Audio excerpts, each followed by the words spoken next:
Terangnya ramai. Sebelumnya kita bakar foto Fuad Barat DKI sebagai bentuk protes kita, betul? Betul? Tenang, ada korek.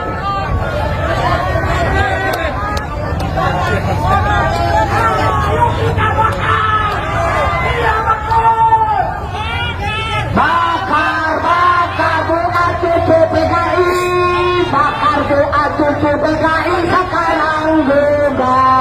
Bakar Fuad DKI, bakar Fuad DKI sekarang juga.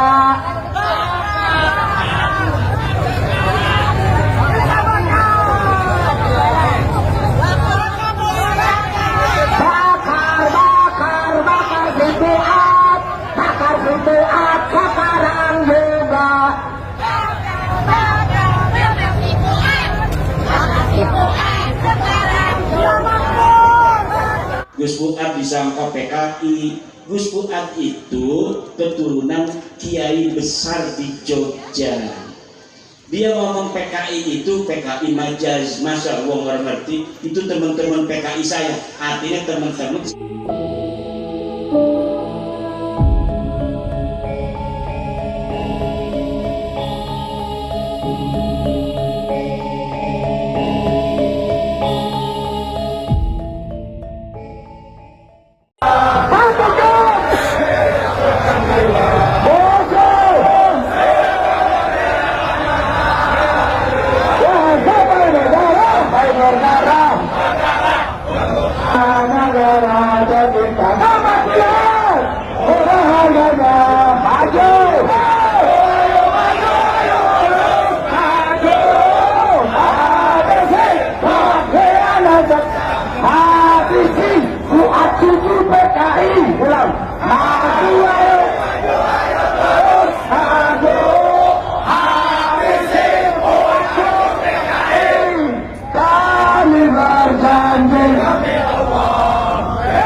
sebelum kita tutup, mana foto Fuad? Kalau foto presiden aja orang umum bisa dibakar, masa foto bapak bisa dibakar? Ini ruang atas ini. Kalau ada yang nggak terima dengan ceramah saya, silahkan lapori. Paling kalau lapori, amalkan nanti saya datang ke Fuad, ya. Paling saya kena nanti kasus. Dulu. Kalau saya datang ke Fuad, ya, duduk dia, seret dia, paling saya kena 170 kalau rame-rame. 170 ayat 1. Kalau 170 ayat 2, ya lukanya agak berat. 170 ayat 3 ya mati. Atau 351 ayat 1, 351 ayat 2, 351 ayat 3. Gampang. Jadi dia sama-sama aja, Fuad masuk saya, Fuad masuk penjara, saya masuk penjara. Kalau saya kena penjara karena masalah, Pak, jiwa saya jiwa berjuang, dimanapun diletakkan, tetap saya akan bertahan. Setiap begini, siapa besar ancaman, hukuman, tetap saya akan tegak berdiri. Tidak akan pernah saya menundukkan kepala untuk melawan kezaliman, penindasan terhadap bangsa, memecah belah umat dan bangsa rakyat Indonesia. Kami ingin Indonesia aman, tenang, sejahtera, tentram. Hanya itu yang kami inginkan. Semua yang kami sampaikan di sini semata-mata karena kecintaan kami kepada negara kesatuan Republik Indonesia.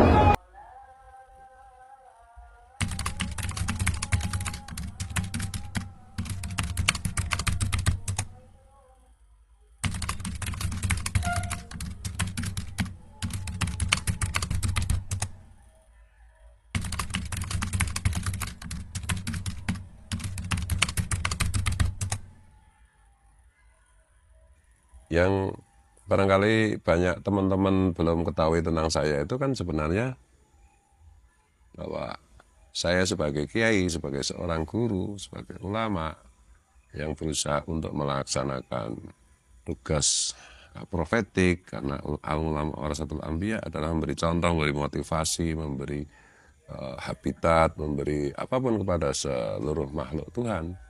Ya, dan di dalam berbagai macam profesi, kalau di alam manusia misalnya, ini kan teman-teman kan tidak tahu bahwa saya itu juga menjadi anggota keluarga besar Perupa dengan cara saya menjadi pelukis, sudah 9 kali pameran lukisan secara serius. Kemudian di dunia sastra saya juga sudah menjadi anggota keluarga sastra, itu bahkan sejak saya SD gitu. Artinya saya berkarya menulis cerpen, puisi dan yang lain-lain.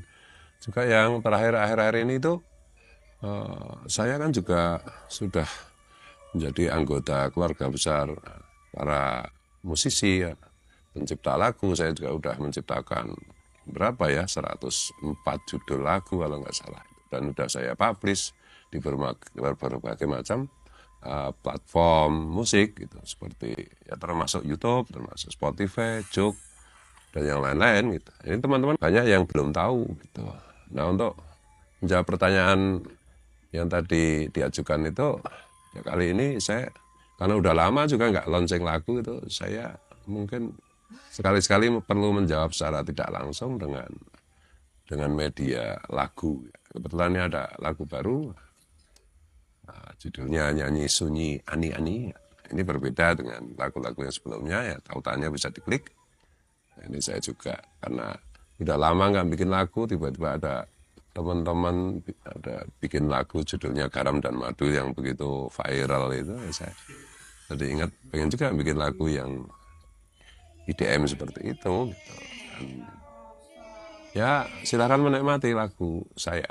Mungkin semua pertanyaan tadi jawabannya ada di situ, mungkin juga enggak. Ya udah diklik aja, dinikmati. Oke.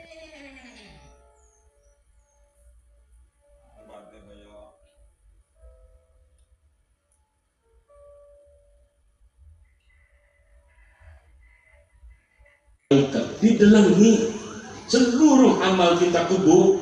Ibu lagi ngejukut duitnya lakin kamar mandi lakinya, kantong diserobot baik. Iku ngekek iku ngegelam kita uang tuh bakalan ning akhirat itu.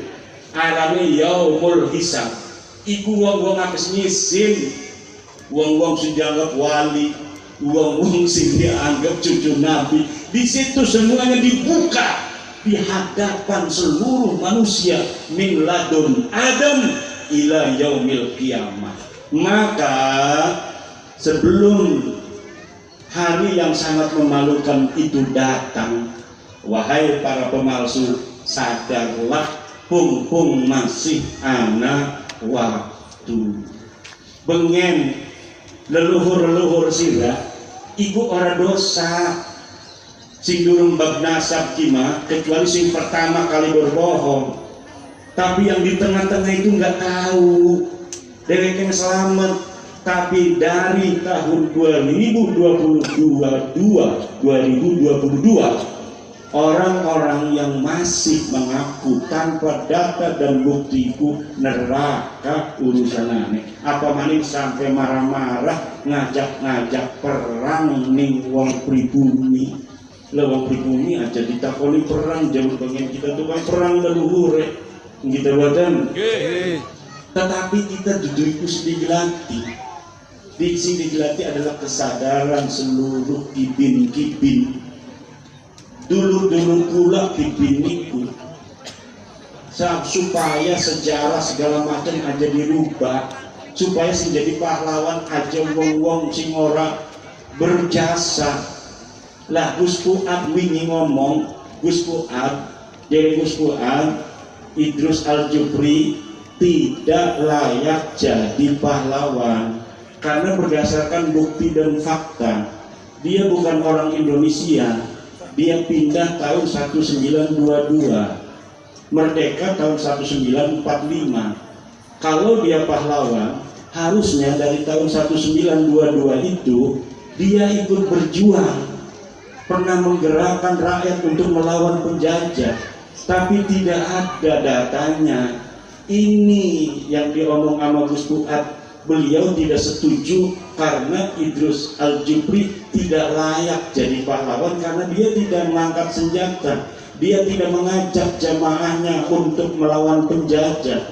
Setelah merdeka tahun 1945 masih ada pergolakan Belanda Takamaning sampai 1949. Tidak ada satu data pun Salim bin Idrus Al-Jupri ikut terjun ke medan perang untuk melawan penjajah. Sedang singgarani pahlawan itu syarat utamanya pernah turun ke medan perang atau dia berjasa besar setelah merdeka. Hidup misalnya dia lahir 1946 sesudah merdeka. Barang anu kayak Gus Dur radhiyallahu anhu banyak jasa untuk negeri ini.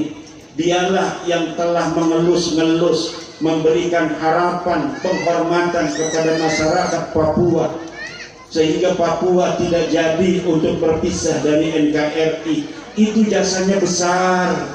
Walaupun dia tidak ikut perang, karena memang lahir 1946, maka dia layak jadi presiden. Mbah Abbas Buntet, dia banyak saksi, bukti sejamannya banyak.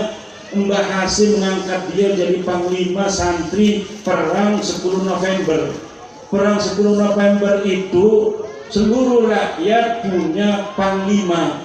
Anak panglima pemuda, anak panglima dari orang Cina, panglima dari orang-orang nasionalis.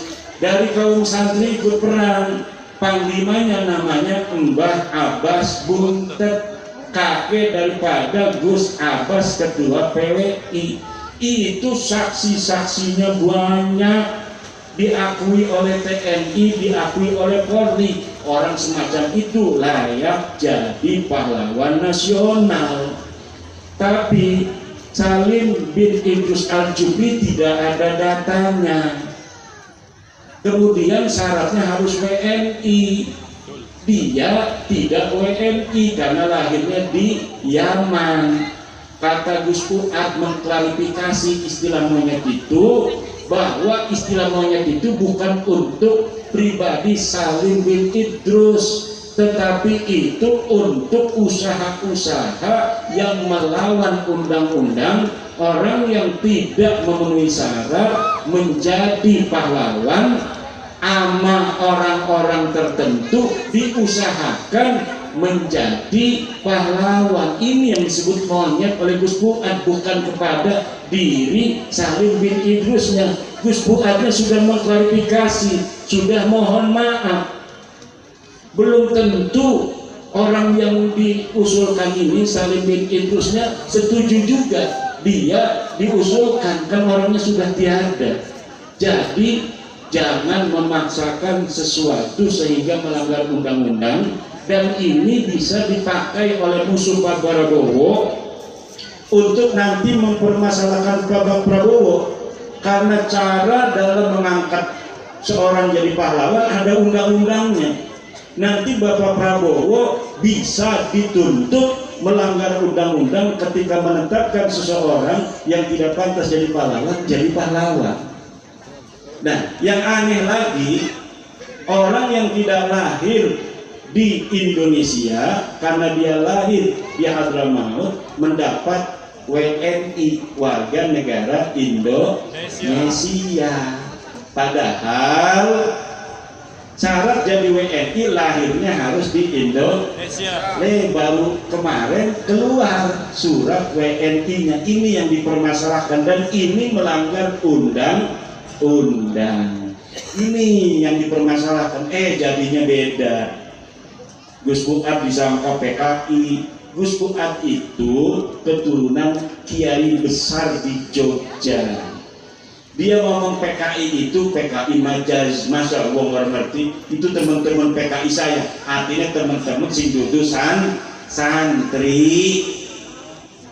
Karena Gus Fuad sejak dia belum lahir sudah divonis oleh Abu Yadim Yati Banten sebagai kiai.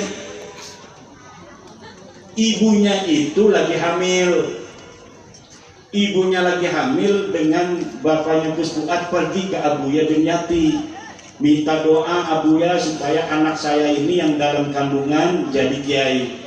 Kata Abuya, yang ini nggak bakal jadi kiai, yang ada dalam kandungan ini nggak bakal jadi kiai.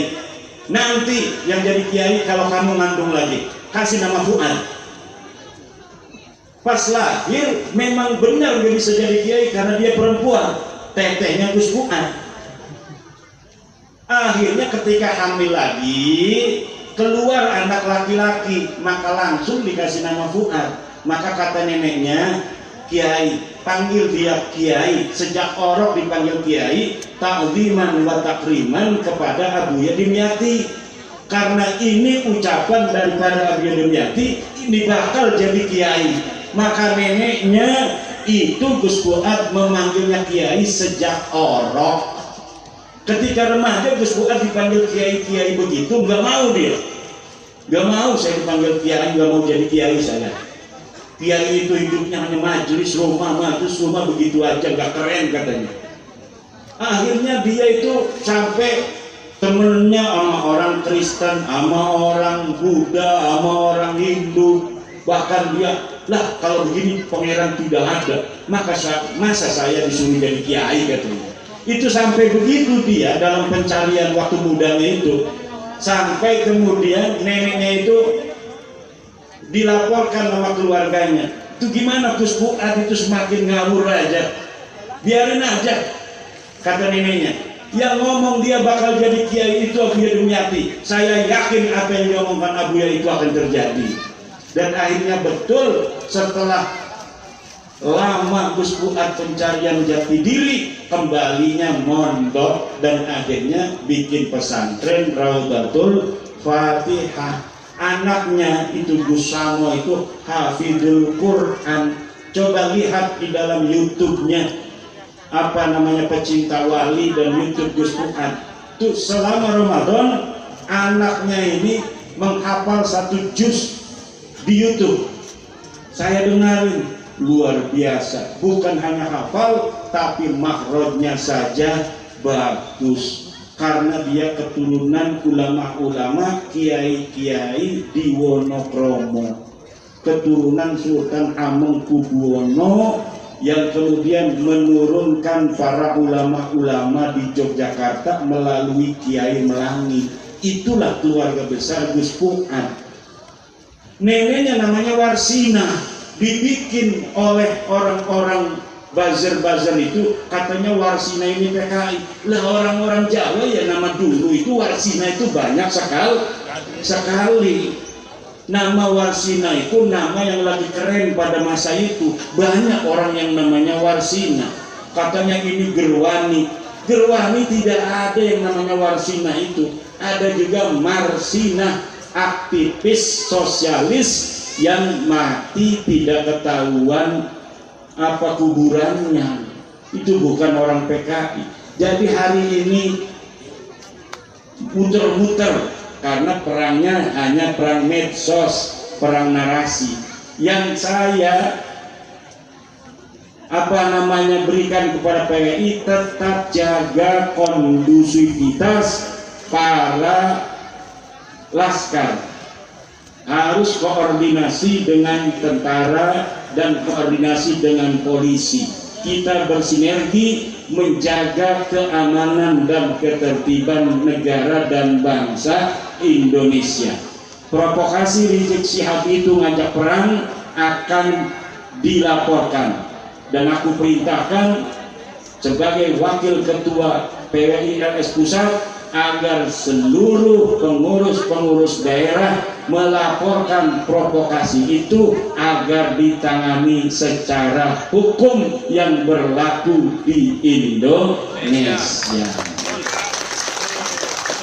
Senin mulai laporkan.